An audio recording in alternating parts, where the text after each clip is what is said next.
In just a minute here, we're going to be looking at how the YouTube algorithm has changed over time because it is not what it used to be. And if you don't understand how the YouTube algorithm works today, then you will not be able to compete on YouTube today. You won't know how to get your videos to rank on YouTube or get them into suggested on YouTube. So in this video, I'm going to be walking you through exactly how the YouTube algorithm works and how you can work with it to get the maximum number of views on your videos and grow your channel as quickly as possible.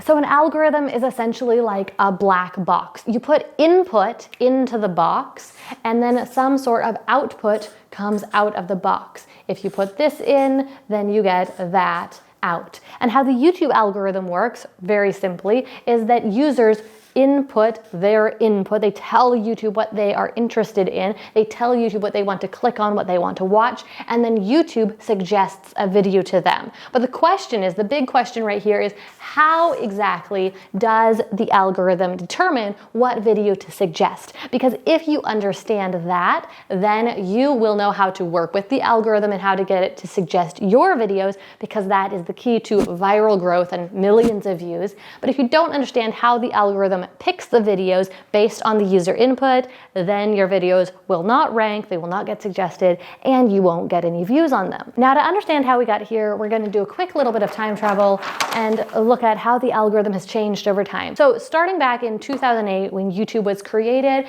YouTube's algorithm, it didn't really even exist. YouTube was completely based on subscriptions and tags. So if you subscribe to a channel, it showed up in your subscription feed. Again, no algorithm really involved here.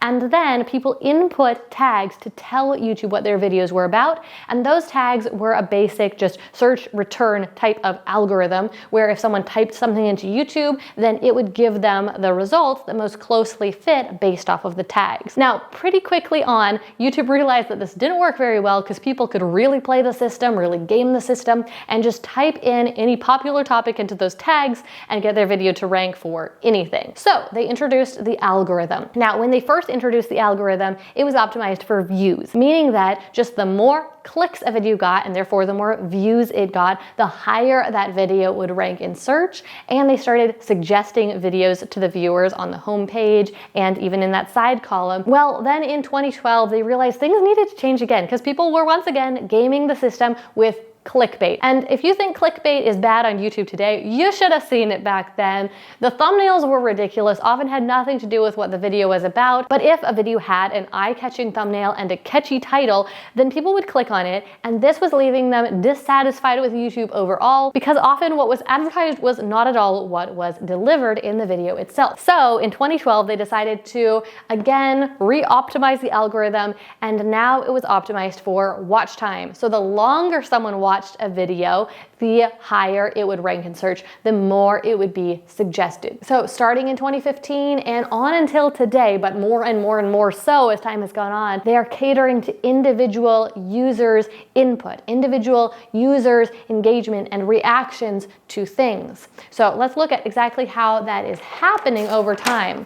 And to do that, we need to understand YouTube's number one goal. The number one goal of the algorithm is to find the right video for each viewer. It means the video that the viewer is most likely to click on, the video that the viewer is most likely to watch for the longest amount of time, and the video that will give the viewer the highest level of satisfaction. And by the way, when I say satisfaction, that has to do with whether someone likes the video, whether they comment on it, whether they share it. That tells YouTube that the person really enjoyed the video. And you might be wondering, why is this YouTube's number one goal? And that is a great question, because if you understand why this is YouTube's goal, then you can work together with YouTube. YouTube wants people to spend as much time on YouTube as possible. Now, this is a huge opportunity for new YouTubers and small channels, because unlike back in 2008, when your views were directly dependent on your subscriptions, the more subscribers you had, the more views you would get just automatically, because those were the only people who your videos were being shared to. Now, subscriptions hardly matter at all. If a user is not clicking on your video, isn't watching it for an extended period of time, and isn't coming back to your channel for more, well, then YouTube is not going to suggest your videos to them, even if they are subscribed. But like I said, huge opportunity for small channels, because what this means is even if you don't have any subscribers, if you can get people to do these 3 things on your videos, then YouTube will start recommending them to people and can share them with thousands, even millions of people, again, whether you have a lot of subscribers or not. So the 3 things are, first of all, do people click on the video? Second, how long do they watch it for? And third, what do they do next? Do they leave YouTube? Do they watch another video? If so, what video? Do they watch another video from your channel? Do they go to your channel? And those are the things that if your video checks each of these 3 boxes, it will rank higher and higher on YouTube. But here's the thing. YouTube does not just have one algorithm. YouTube actually has at least 3 distinctly different algorithms. So let's take a look at each of them. The first is the algorithm that determines whether or not a video shows up on YouTube's home page. So here is how this algorithm works. First of all, the algorithm checks out people's recent interests. What topics has the user recently watched videos about, including what channels? YouTube basically considers channels like topics. If someone watched a video from a channel, well, maybe they're interested in more videos from that channel or more videos on the same topic. Is your video within their recent interests? If yes, then it stands a chance of getting featured on the homepage. But then the second thing is, of the videos that are within their recent interests, video performance. How is your video comparing to the other potential options? And this is where things like click-through ratio, view duration, and satisfaction come into play. Of the videos that YouTube could recommend, it's going to recommend the ones that are performing the very best, because those are the ones that are most likely to get the person to click and end up being satisfied. Okay. Now, this was the last page I had on the flip chart, so we're gonna do a twofer here. Next, we're gonna look at the suggested algorithm. Algorithm is optimized for one thing and one thing only, and that is, what is the viewer most likely to watch after watching the current video? So this takes into account both basic things like the topic of the video, as well as that user's specific interest and past behavior.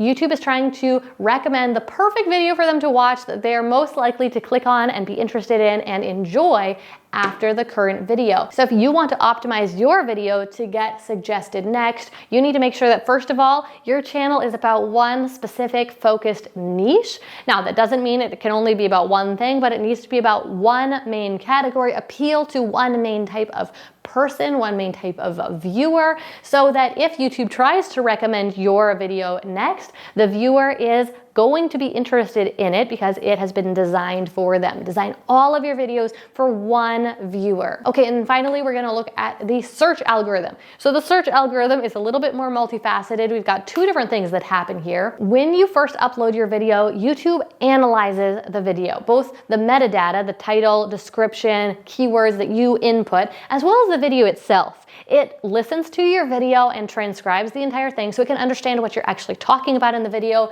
It also will be looking for text that is in the video, so like graphics and that sort of thing, as well as images and scene changes and all of that. So it analyzes it. Based off of its analysis of what your video is about, it will potentially rank your video for search. As far as we know, YouTube tests out most videos in search, but at first it's not going to rank it number 1, of course. It's gonna throw it in there somewhere based off of what it thinks your video is about, how well it thinks it will perform. And then it is going to measure how well it performs. Now, this part of the YouTube algorithm is extremely like how Google's algorithm works. The more people who choose to click on your video, and the more satisfied they seem to be with this result that they selected based off of how long they watch it for and whether they click the like button and those sorts of things, the higher it will rank. Now, if people quickly click off of your video after clicking on it when they found it via a search, then YouTube will stop ranking it for that keyword at all.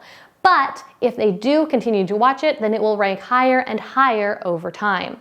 And once a video secures a high spot in the ranking, YouTube is not going to spend any more resources retesting that video, and so it often keeps its ranking for years. Now, one thing that all 3 of these algorithms have in common is that YouTube is only going to recommend your video if it is within that pool of the topics that the viewer is interested in and has expressed a recent interest in. So now that you understand the basics of how the YouTube algorithm works, the next step is to learn how to find those topics that people are actually interested in watching videos about. So check out this video right here to learn how to do exactly that.